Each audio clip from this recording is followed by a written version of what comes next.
friends, welcome back to my channel Gurwas e-learning. Hello दोस्तों, आप सभी को मेरा इस चैनल में स्वागत है।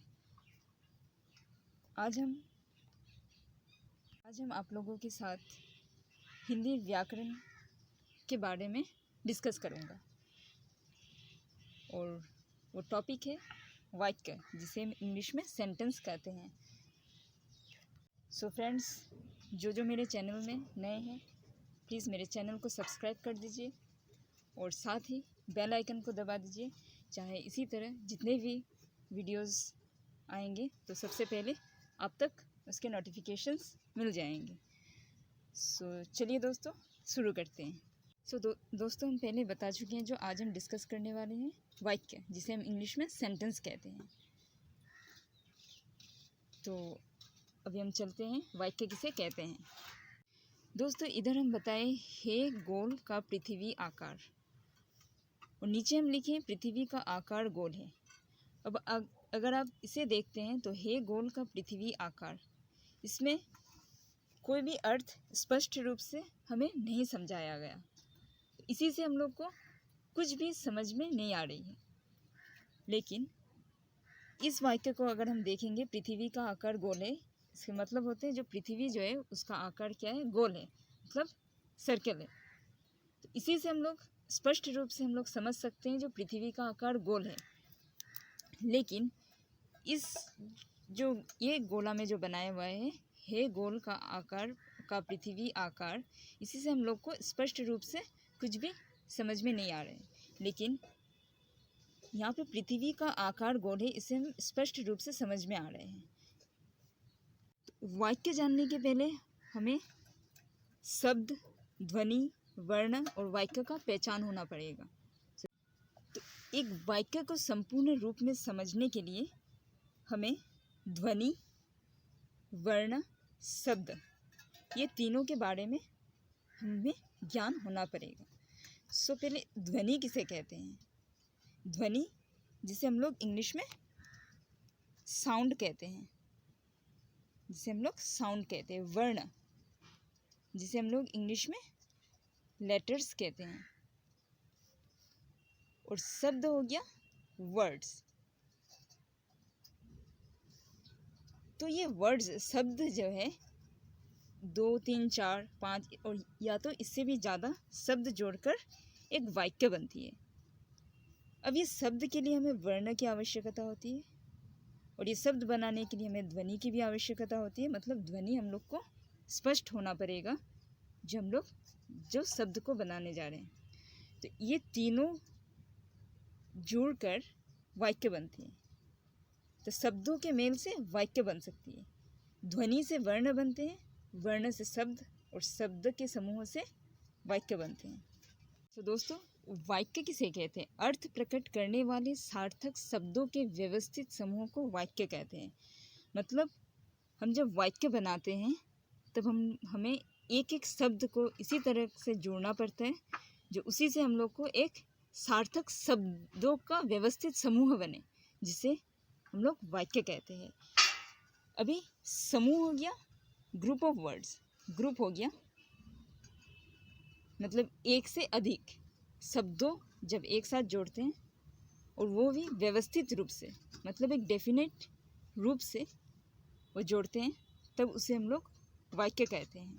और उसी से भी हम लोग को एक मीनिंगफुल सेंटेंस होना पड़ेगा। मतलब कोई भी वर्ड्स अगर हम जोड़ते हैं उससे कुछ एक मीनिंग निकलना पड़ेगा। अगर इनकम्प्लीट होगा, वो अधूरा रहेगा, तो उसी से हम लोग को कोई अर्थ नहीं निकलेगा, तो उसी से एक वाक्य नहीं बन सकता। तो हमें इसके लिए शब्दों का समूह तो चाहिए और उसी को क्या हम लोग को अरेंज करना पड़ेगा, अच्छा से सजा कर लिखना पड़ेगा। हम लोग अगर उसे उल्टा पुल्टा लिखते हैं तो वो नहीं होगा। अब इधर देख सकते हैं हे गोल का पृथ्वी आकार, ये एक अधूरा सेंटेंस है। मतलब ये एक इनकम्प्लीट सेंटेंस है। इससे कोई स्पष्ट अर्थ नहीं निकलता, इससे कोई स्पष्ट अर्थ नहीं निकल सकता, कोई मीनिंग नहीं है। ये जो शब्दों का समूह हमने बनाया है इसमें कोई मीनिंग नहीं है, स्पष्ट अर्थ नहीं है, तो इसे हम वाक्य यानी सेंटेंस नहीं बोल सकते।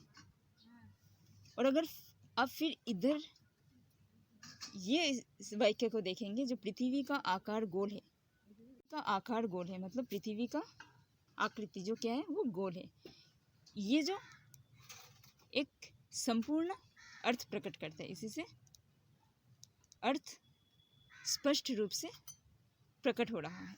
और इसमें स्पष्ट अर्थ नहीं था, इसमें स्पष्ट अर्थ प्रकट हो रहा है, तो इसे हम एक संपूर्ण वाक्य कह सकते हैं। इसे हम एक वाक्य यानी सेंटेंस कह सकते हैं। इसमें कंप्लीट मीनिंग मतलब संपूर्ण अर्थ दिखा रहा है, यहाँ पे इसमें मीनिंग अर्थ है, मतलब इसका अर्थ स्पष्ट है। इसी से हम ये कह सकते हैं जो हे गोल का पृथ्वी आकार एक वाक्य नहीं बन सकता है, भले ही इसे शब्दों का समूह है यहाँ पे, लेकिन ये व्यवस्थित रूप से सजाया हुआ नहीं है। और इसमें आप देख सकते हैं जो पृथ्वी का आकार गोल है, इसी में भी शब्दों का समूह है, लेकिन इसे हम व्यवस्थित रूप में इसे सजाया है, व्यवस्थित रूप में हम इसे सजाया है, तो इसका अर्थ स्पष्ट है, तो इसे हम वाक्य कह सकते हैं, वाक्य कह सकते हैं। वाक्य के अंग मतलब इसे इसके वेद, वाक्य के अंग किसे कहते हैं? वाक्य के दो प्रमुख अंग होते हैं। वाक्य के अंग जैसे हो गया उद्देश्य और एक विधेय। जैसे हम अंग्रेजी में पढ़ते हैं, इंग्लिश में पढ़ते हैं सब्जेक्ट और प्रेडिकेट, तो उसी तरीक़ा से वाक्य यानी सेंटेंस के दो अंग होते हैं। एक हो गया उद्देश्य, जिसे हम अंग्रेजी में सब्जेक्ट कहते हैं, और विधेय जिसे हम अंग्रेजी में इंग्लिश में प्रेडिकेट कहते हैं। तो ये दो हो गया वाक्य के अंग।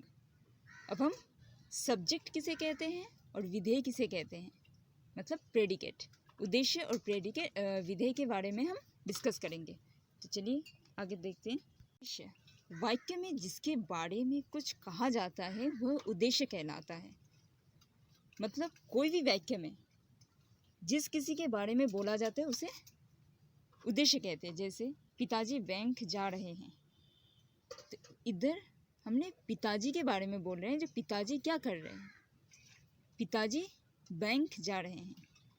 यहाँ पे कर्ता मतलब काम करने वाला पिताजी है, पिताजी के बारे में हम बताया, इन्हीं के बारे में बताया। यहाँ पे हम बैंक के बारे में कुछ भी नहीं बताया, तो इसीलिए बैंक यहाँ पे किसी भी हालत से उद्देश्य नहीं बन सकता।